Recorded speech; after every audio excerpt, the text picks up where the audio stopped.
স্কুলের সামনে দাঁড়ায়া বাচ্চারা দুষ্টামি ছুড়াছুড়ি এগুলো দিকে মনে হইতাছিল শৈশব আবার ফিরা পাইছি। এরপরে আমরা গেছিলাম গা সুহিলপুর মধ্য সরকারি প্রাথমিক বিদ্যালয়ে, যেটার ইতিহাস বহু পুরানো। এটা স্থাপিত হয়েছিল 1966 সালে। প্রাথমিক বিদ্যালয়টা ঠিক উচ্চ বিদ্যালয়ের পাশেই অবস্থিত, অর্থাৎ মোটামুটি বড় বাচ্চারা আর ছোট্ট বাচ্চারা সবাই একসাথেই পড়াশোনা করতেছে। স্কুল মাঠের এক কোনার মধ্যে দেখা মিলছে একটা দৃষ্টি নন্দন শহীদ মিনারের, যেটা দেখতে একেবারে বিশাল।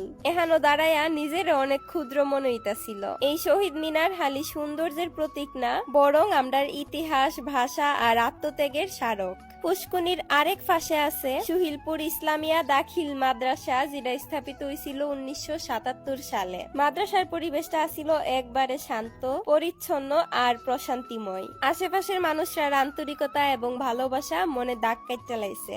আলহামদুলিল্লাহ, এমন পরিবেশে এবং এমন জায়গাতে আয়া আমার সত্যিই অনেক ভালো লাগছে। তো সবগুলা শিক্ষা প্রতিষ্ঠানের এন্তিকা বাইরিয়া একটু সামনের দিকে চাইলেই চোখে পড়ে বিশাল একটা হেলার মাঠ, যেখানে ভাইয়ারা ফুটবল খেলতাছিল। মাঠের পিছনের দিকে একদম দূর থেকে দেখা যায় সুহিলপুর ইউনিয়ন পরিষদের ভবন, যদিও আমরা কাছে না গিয়া দূর থেকেই দেখতাছিলাম। এই মাঠটার সাথেই দেখা মিলছে সুহিলপুর গরুর হাটের। সাধারণত এই হাটটা সপ্তাহে একদিন বৃহস্পতিবার যেখানে আশেপাশের বিভিন্ন এলাকার টিকা গরু ছাগল সহ নানা পশু বিক্রির লেগে আনাও, কিন্তু সেদিন বৃষ্টি থাকার কারণে হাটের পরিবেশটা একটু বাজে আসিল।